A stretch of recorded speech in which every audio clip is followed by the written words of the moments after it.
Y bueno, nos preguntamos qué significa reconocer.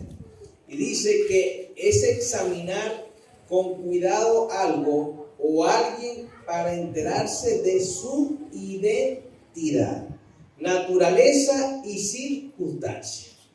Generalmente cuando nosotros vamos y nos sentimos mal, cuando tenemos alguna aflicción de salud, ¿qué hacemos?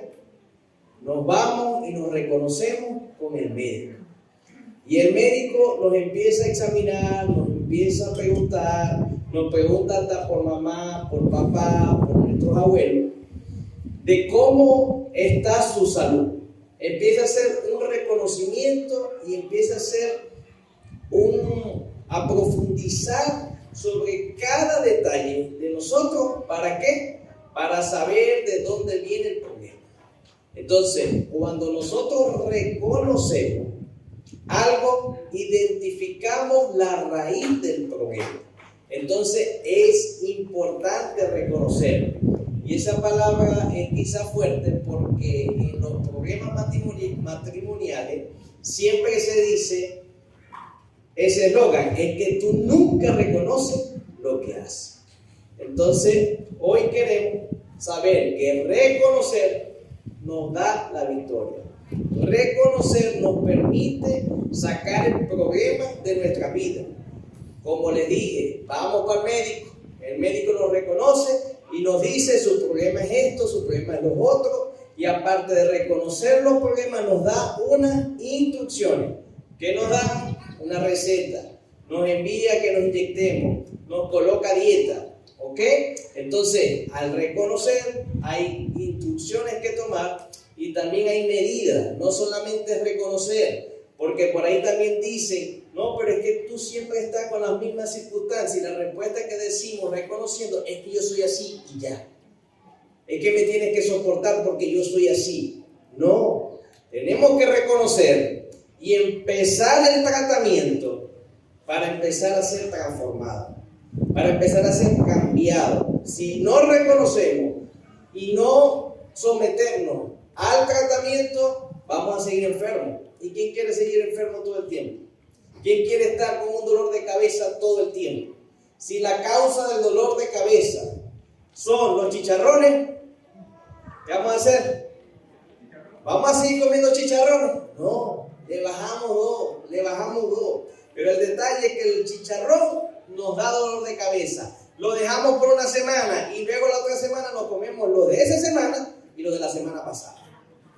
Entonces ahí solamente nos ayuda el Señor y su Espíritu Santo para que nosotros reconozcamos la raíz del problema, la saquemos de nosotros y no la comamos más. Y no volvamos atrás. Y no vamos a volver atrás. La importancia de reconocer es que llega a la raíz del problema. Nuestros problemas son frutos del desconocimiento de algo que está a la mano. La solución no está muy lejos. ¿Quién es el que se come los chicharrones? ¿El doctor? ¿El vecino? No, nosotros. Entonces, la solución está a la mano. Dejemos de comer eso, dejemos de hacer eso. Y yo estoy hablando de chicharrones, pero usted sabe qué es lo que tiene que dejar. Usted sabe qué es lo que tiene que manejar. Usted sabe qué es eso que le hace daño y que hay que reconocerlo para sacar eso de raíz y no vuelva más nunca a nosotros. Vamos a leer los primeros 5 versículos de Nehemías, del capítulo 5. Dice así el versículo 1. Entonces hubo gran clamor del pueblo y de sus mujeres contra sus hermanos judíos. Fíjense que aquí la situación se puso más difícil. Dice la palabra que hubo gran clamor. Ese clamor es queja. Ese clamor es excusa del pueblo y de sus mujeres contra sus hermanos judíos. Nosotros hemos venido hablando de Nehemías y hemos estado diciendo que hubo un momento en el que Nehemías estaba construyendo, ¿correcto? Entonces se levantó la oposición, pero la oposición eran los vecinos, era Sanballat, era Tobías, eran los árabes. Eran todas aquellas personas que estaban de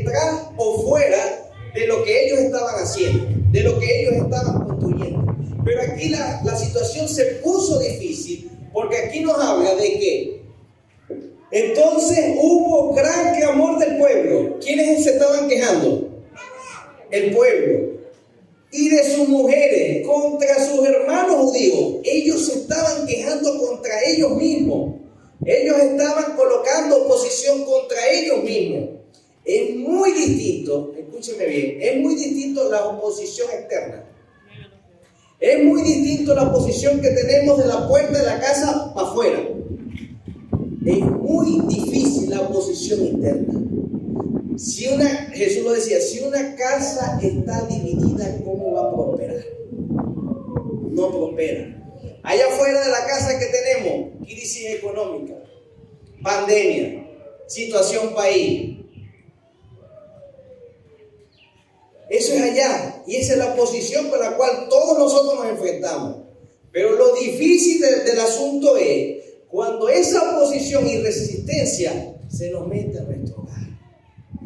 Es cuando empezamos a tener ciertas circunstancias que nos impiden seguir adelante. Y dice el versículo que ellos se levantaron en clamor y se quejaron contra sus hermanos judíos. Imagínense mi familia. Somos 6 y yo uno solo. Y los 5 se me levanten contra mí. ¿Ah? A quejarse, a quejarse, a quejarse. ¿Cómo prosperamos? ¿Cómo seguimos adelante? Cuando tú te quejas adentro, cuando tú te resistes, no quieres hacer más nada. Quieres tirar los guantes. Y sigue diciendo el versículo. Y había quien decía, nosotros, nuestros hijos y nuestras hijas somos muchos. Por tanto, hemos pedido prestado grano para comer y vivir. ¿Qué pasaba en ese momento? No había dinero. Dice que no había tampoco comida. Y que se habían tenido que prestar dinero para poder medio comer. Número 3. Y había quienes decían, hemos empeñado nuestras tierras, nuestras viñas y nuestras casas para comprar grano a causa del hambre. Ahí imagínense los 5 hijos míos, ¿sabéis papá qué? No estamos comiendo. Comemos un día sí y un día no y el otro tampoco. Ya no sabemos ya qué vender. Ya vendimos el teléfono, ya vendimos ¿qué más? Vendimos las gomas, vendimos ya todo. Lo que nos queda es el maquillaje. Y eso no lo vamos a vender. Entonces, ahí vamos. Hay clamor, hay quejas dentro. Y el versículo 4 dice, y había quienes decían, hemos tomado prestado dinero para el tributo del rey sobre nuestras tierras y viñas. No solamente teníamos el problema del hambre, no solamente tenían el problema que no estaban comiendo bien, sino que tenían que prestar dinero para poder pagar el tributo del rey. El número 5 dice, ahora bien, nuestra carne es como la carne de nuestros hermanos, nuestros hijos como sus hijos. Y aquí que nosotros dimos nuestros hijos y nuestras hijas a servidumbre, y algunas de nuestras hijas lo están ya, y no tenemos posibilidad de rescatarla porque nuestras tierras y nuestras viñas son de otros. Habían empeñado la casa, y no solamente habían empeñado la casa, sino que habían empeñado a los hijos. Los hijos los habían empeñado, y no solamente eso, sino que ya para este momento eran esclavos y no tenían la posibilidad alguna de recuperar a sus hijos. Y eso era lo que estaban viviendo. Imagínense la situación. Acabamos de leer 5 versículos y lo que encontramos ahí es pura queja y la situación difícil que ellos estaban viviendo. Entonces, ¿cuál es la razón del problema? Que hubo hambre. Había hambre en ese lugar. Los impuestos eran elevados. Y no solamente los impuestos eran elevados, sino que eran desconsiderados. Porque si no tenían para comer, ¿cómo ibas a pedirle impuestos a las personas? Si no tienen qué comer, ¿cómo le vas a decir que vayan y paguen un tributo? No podía ser, era desconsiderado. ¿Cuál fue la reacción del líder? ¿Por qué ¿Cuál fue la reacción de Nehemías ante esta situación? Bastante difícil. Bastante difícil porque leímos 5 versículos y en esos 5 versículos no leemos nada de que los muros se seguían construyendo. La obra en ese momento se había paralizado. La obra estaba en manos de nadie. No había nadie que hiciera algo. Por eso es tan difícil. ¿Y cuánta atención le tenemos que prestar cuando nosotros o el enemigo nos trata de dividir internamente? Porque si nos divide internamente, los problemas son casi imposibles de enfrentar.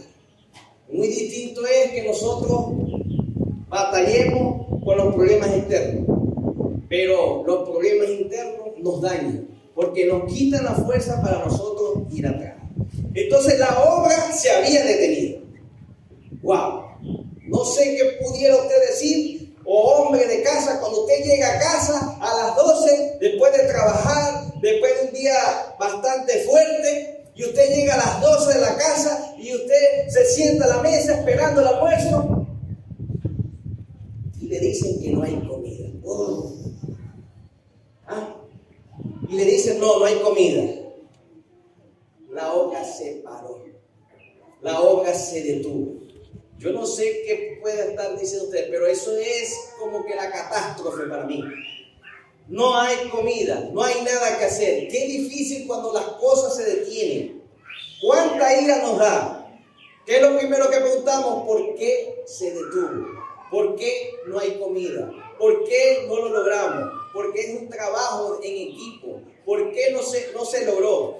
Pero la reacción de Nehemías fue algo similar a eso. Es algo similar cuando nosotros los hombres llegamos a casa y no hay comida. Es algo muy semejante. Es algo muy semejante cuando nosotros los hombres guardamos los chores en la primera gaveta y venimos un día rápido a buscar los chores en la primera gaveta donde los guardamos la semana pasada y no están. Los buscamos en la segunda, tampoco están. Los buscamos en la tercera, tampoco están. Y ahí tenemos que ir a la esposa, mi amor, los chores yo los metí en la primera gaveta y ahí no están. Y la esposa dice, sí, mi amor, yo te los metí en el otro closet, en la tercera gaveta. ¿Qué sentimos nosotros en ese momento? Y vamos, buscamos los chores. Y así ese es el día lunes con los chores, el día martes con las medias, el día miércoles son los jeans, el día jueves son las camisas, el día viernes son los zapatos. Entonces uno nunca sabe dónde está nada. Porque eso es indirectamente diciendo, tú eres el señor de la casa, pero quien gobierna soy yo. Ese es el mensaje subliminal y créame que mi esposa no es la única que es así. Ya uno se está acostumbrando a dormir en la cama. Suena la alarma, se levanta, va uno entre dormido, sabe que aquí tiene el baño y ya, entra al baño. Pero las mujeres cambian la cama semanalmente. Cambia más que el sol. Entonces ya yo me estoy acostumbrando a la situación, me baño, me paro, voy entre dormido, abro la puerta y llego al ascensor. Qué situación tan difícil. Qué difícil cuando las cosas cambian. Qué difícil cuando todo se detiene. Qué difícil es que no haya engranaje en lo que queremos hacer. Entonces, pero se puede solucionar. Ya yo no me levanto ni camino hasta no estar bien despierto. Porque ya yo no quiero amanecer más en el ascensor, entre dormido. Y son cosas que se pueden ir manejando. Pero todo que vaya engranado, todo que vayamos juntos, todo que vayamos unidos, todo que nos vayamos soportando. Porque el matrimonio es bonito. El matrimonio es una fortaleza. Pero tampoco es fácil. Porque el matrimonio solamente es llevadero cuando tú amas de verdad. Y cuando cada día tú amas mucho más. ¿Y por qué es necesario amar? Para soportar. ¿Para soportar? ¿Soportar qué? No maltrato, ni grito, ni golpe, no. Soportar carácter, soportar, hermano, que te cambien las medias de lado, que no sepa dónde están las medias, no saben los jeans, ¿bien? Ahí va. Pero aquí estoy hablando yo, mi esposa le toca la semana que viene y ella también se va a quejar. Ella también tiene sus cuestioncitas mías. Y yo sé que debe de tener muchas, y más de las que yo estoy diciendo hoy aquí. Pero ¿qué hace todo llevadero? El amor. El amor. El amor todo lo soporta. Y el día que no soportemos algo, es porque no amamos. Es porque amamos menos. ¿Por qué los matrimonios se divorcian? Porque llegaron a un momento, llegaron a una situación que de ahí no pudieron amar por encima de esa situación. De alguna manera, el amor de Dios es grandísimo, tan grande que Él perdona todo. Que Él perdona todo. Tampoco mujeres tienen un amor así tan grande para que perdone todo. Y tampoco los hombres así. Pero también se puede perdonar y también se puede seguir. Porque cuando tú perdonas es porque hay alguien que reconoció que se equivocó. Cuando tú perdonas es que alguien reconoció que se equivocó y de alguna manera te está diciendo que no lo va a volver a hacer más. Y en medio del amor es lo único que te permite dar otra oportunidad. Entonces, volvemos acá. ¿Qué pasó en el versículo 6? Ya vemos la situación. Se quejaron, no hay comida, tributo, empeñamos, nuestros hijos esclavos. ¿Qué pasó en el capítulo 6 cuando la obra se detuvo? Dice acá, Nehemías, y me enojé en gran manera cuando oí su clamor y estas palabras. Cuando Nehemías nos empezó a escuchar que no tengo comida, que el tributo es muy caro, que ya empeñamos a los hijos, que no sé qué más, que esto, y vio que no estaban trabajando, él se enojó. Él se enojó en gran manera y le dio rabia porque ellos tenían una visión, ellos tenían un plan a ejecutar. Ellos todos unidos trabajaban para que los muros se levantaban, pero a causa de un problema, a causa que no había dinero, ellos decidieron hacer una huelga. Ellos dijeron, ya no seguimos acá. Y se enojó Nehemías y tenía razón. Y yo entiendo a Nehemías. ¿Saben cuándo entendemos a Nehemías? Como líderes. Cuando nos dicen esos discípulos que amamos tanto, pastor, líder, no fui el miércoles al discipulado, ¿sabe por qué? Y el líder le dice, ¿por qué? Porque se me olvidó que era miércoles. Hay que enojarse cuando el discípulo coloca cualquier excusa por delante.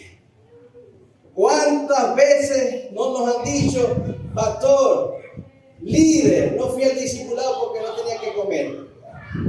A mí solo me lo dicen, no. Y yo le digo, y uno se enoja. Pero el enojo es como parejo, ¿no? Porque la palabra te dice airado, pero no pequé. Y cuando la palabra te dice que estés airado, créeme que estoy como un volcán, pero no pecando. No le estoy diciendo todo lo que me está pasando por la mente. No le estoy diciendo todo quizás lo que quiero decirle. No le estoy diciendo que este micrófono bueno pega duro. Pero tengo dominio propio, o el líder tiene dominio propio, y eso es lo importante. Pero qué difícil es que la obra se detenga. Qué fuerte es que la obra se detenga, porque es necesario que la obra continúe, y principalmente ¿en quién? En usted. En usted, en usted, porque usted es ese muro que necesitamos levantar para que esta Venezuela cambie. Para que esta Venezuela siga siendo transformada. Y así que no vamos a tener excusa. No vamos a tener excusa porque me ha pasado eso. Pastor, no fui al discipulado porque no tenía que comer.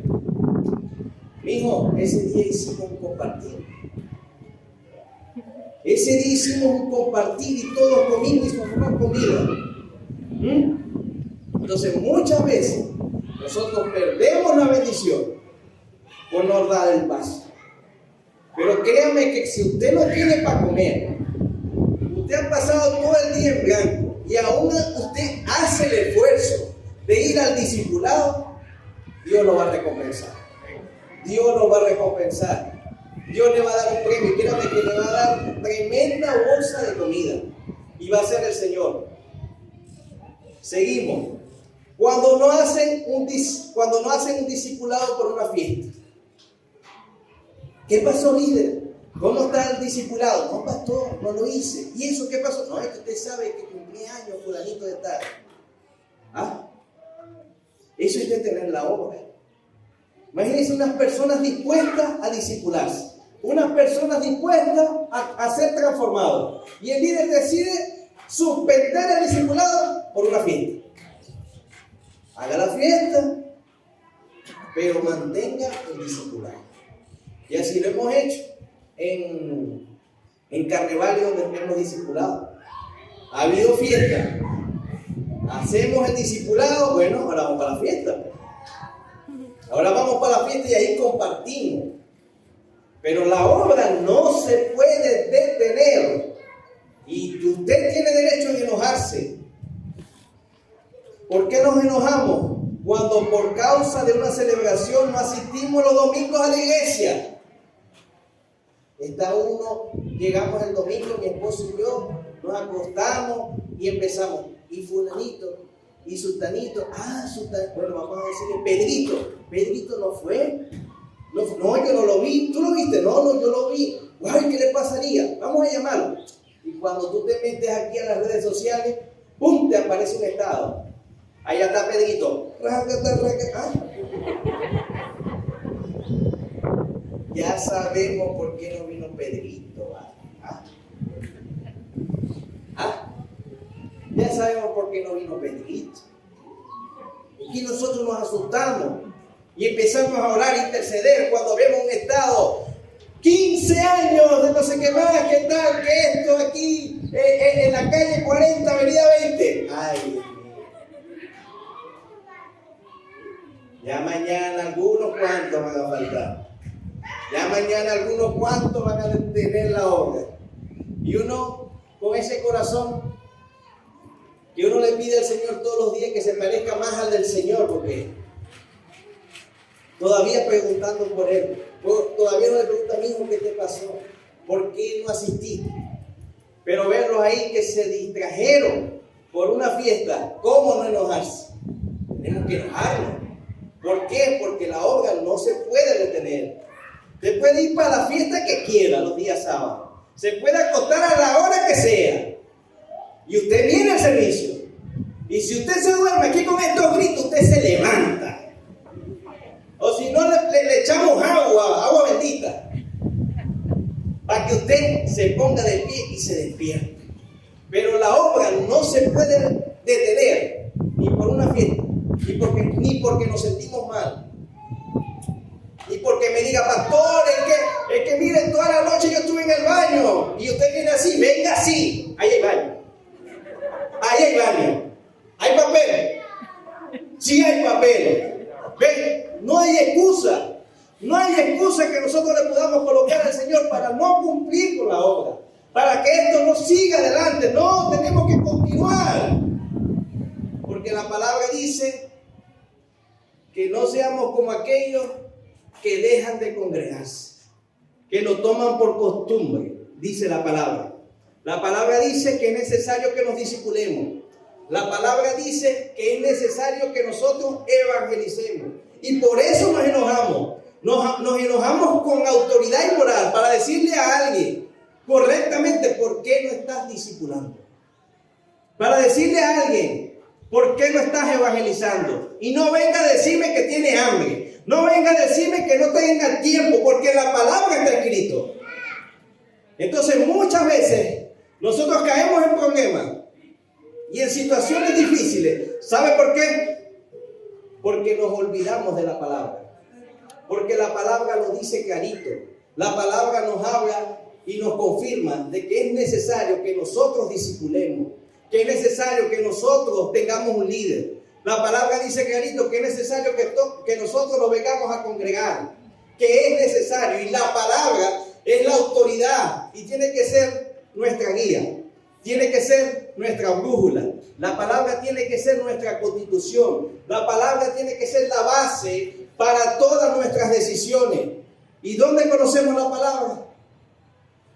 En cada una de estas actividades: discipulado, evangelización y en la iglesia.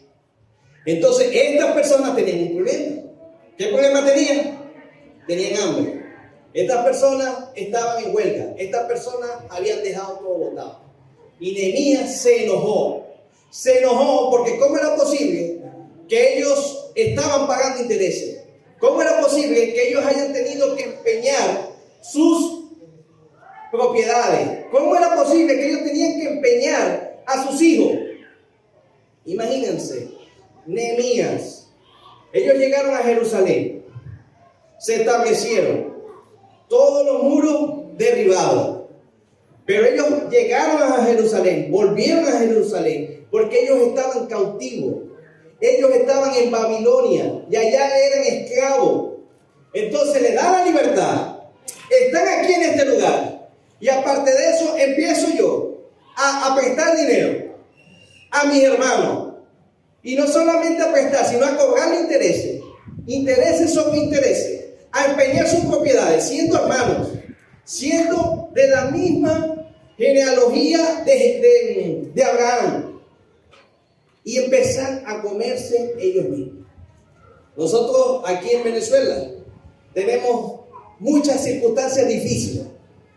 Muchos hablan que tenemos un bloqueo, pero el problema más grande que nosotros tenemos está aquí, está entre nosotros, porque nos estamos comiendo a nosotros mismos. ¿Quién es el que nos cobra quizás caro algo? El vecino. ¿Quién es el que quizás no colabora en algo para la comunidad? El vecino. Es entre nosotros mismos que nos estamos haciendo daño. Pero si nosotros cambiáramos esa mentalidad y fuéramos unidos, porque vamos a ser unidos, todo cambiaría en este país. Porque el problema no es el externo, el problema es lo que hoy estamos haciendo. ¿Cómo es posible que Cantebé prácticamente haya desaparecido porque nosotros mismos nos robamos esos cables? Nosotros mismos, los propios venezolanos, nos robamos esos cables. ¿Cómo es posible que en nuestra casa a veces vemos se fue la luz? No se fue, sino que nos cortaron el cable y se lo llevaron. ¿Y quién lo hizo? Alguien de por acá mismo. Eso no es posible, que nosotros nos vayamos contra nosotros mismos, no es justo. Y ese era el enojo que tenía Nehemías.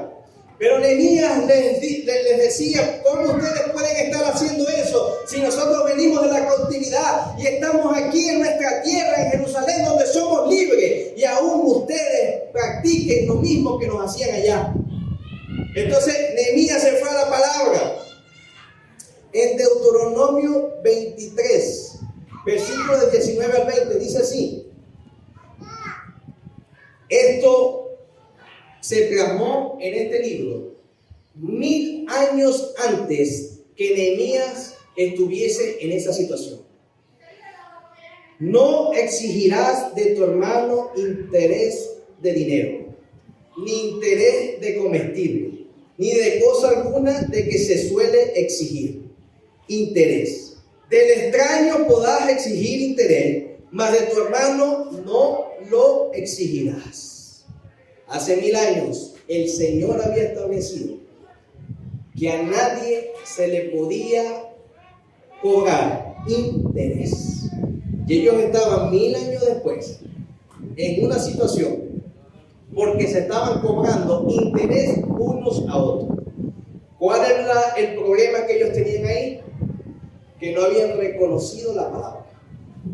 No habían reconocido, por no reconocer la palabra de Dios, por no ser la palabra su constitución, mire hasta dónde habían llegado. Estaban pasando hambre. Y la solución, ¿cuál fue? Tomar la determinación de detener el asunto. Si la palabra en la Constitución dice que tú no puedes cobrar interés, eso se derrumba. Nehemías de una vez, esto se va a detener. Y en el versículo 5:10, en el capítulo 5, versículo 10 dice: también yo y mis hermanos y mis criados los hemos prestado dinero y grano. Quitémosle ahora ese gravamen. ¿Qué hizo Nehemías? Sí, yo te he prestado dinero, yo te he prestado grano, pero ¿sabes qué voy a hacer a partir de ahora? Déjalo así. Dio el ejemplo. Nosotros queremos una solución. La solución está en la palabra. Es necesario que nosotros demos el ejemplo. La palabra lo dice clarito, que la mujer se sujeta al esposo. La palabra dice clarito que la mujer se sostiene al esposo. Amén. Pero la palabra también dice que la mujer se sujeta a aquel hombre que se sujeta de aquella cabeza que es Cristo.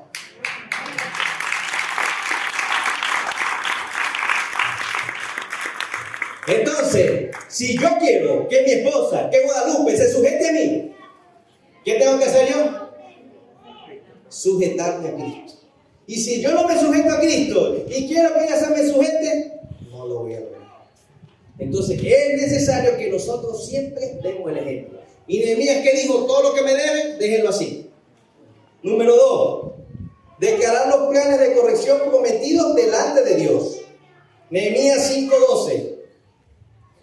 Y dijeron: lo devolveremos y nada les demandaremos. Haremos así como tú dices.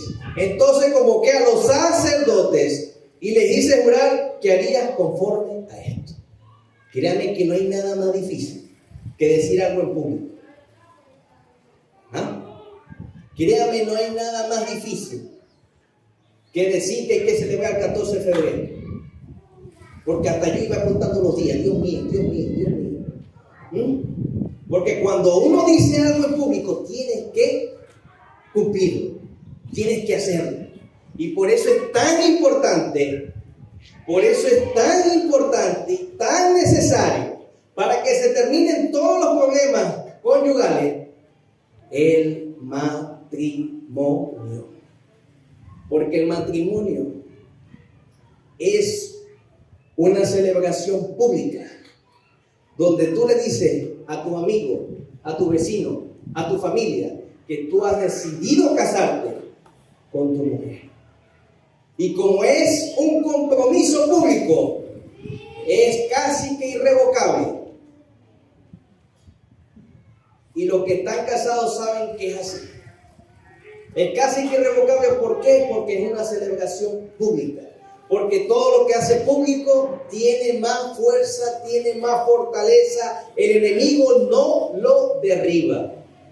Dice el versículo 13: además sacudí mi vestido y dije: así sacuda Dios de su casa y de su trabajo a todo hombre que no cumpliese esto, y así sea sacudido y vacío. Él no solamente lo dijo públicamente, él no solamente buscó la Constitución, que es la palabra de Dios, para confirmar que lo que estaban haciendo, que lo que los había llevado a esa situación no era legítima en la palabra de Dios. Hoy es la motivación que damos. Necesitamos reconocer la palabra de Dios para que cualquier problema o circunstancia sea quitada. Y es importante reconocer la palabra de Dios, pero también es importante reconocer lo que Dios dice en su palabra. Y lo que Dios dice en su palabra es algo claro. Yo quisiera rápidamente, ¿quién tiene una Biblia? ¿Quién tiene una Biblia de esas grandes? Préstemela por acá. Miren, esta es nuestra Constitución. Todas las decisiones nuestras tienen que estar cimentadas en esta palabra. Y esta palabra es eficaz y es más cortante que toda espada de doble filo. Y esa palabra dice que nosotros debemos de sujetarnos a nuestras autoridades terrenales. Que nosotros por encima de que si tenemos el corazón azul o tenemos el corazón rojo, nosotros tenemos que orar y bendecir al presidente de esta nación. Que nosotros, sin importar si tenemos el corazón azul o rojo, nosotros tenemos que pagar los impuestos. Que si nosotros tenemos el corazón azul o rojo, nosotros tenemos que sujetarnos a las condiciones y muchas veces a las instrucciones que el gobierno donde nosotros vivimos y nos desarrollamos dice. Hoy usted tiene un tapaboca y ese tapaboca es una instrucción que se ha colocado en todo lugar, y nosotros que nos sujetamos a las autoridades terrenales que Dios ha colocado, tenemos todos un tapabocas. Entonces es importante que este libro sea nuestra constitución y nosotros como hijos de Dios la reconozcamos todo el tiempo de nuestras vidas, a cada instante, en todo lugar. Y el Señor, el Dios Todopoderoso, nos ha colocado acá excelentes ministros de Dios, excelentes directores.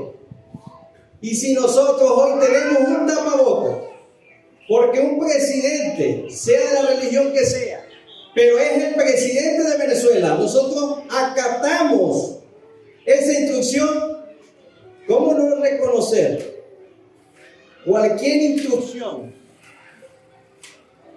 instrucción cimentada de la palabra que venga del líder de programación? Tenemos que sujetarnos, y yo como pastor me tengo que sujetar, aunque no me guste, pero miren, ya me lo marcaron, 0 minutos, 0 minutos, y hay que sujetarse, porque aunque creamos o tengamos la posición más alta, hay cosas que han sido estructuradas y debemos de sujetarnos a eso, cada uno de nosotros, sin importar la posición, sino tener este corazón humilde, porque cuando nosotros hacemos algo es para el bien de los demás.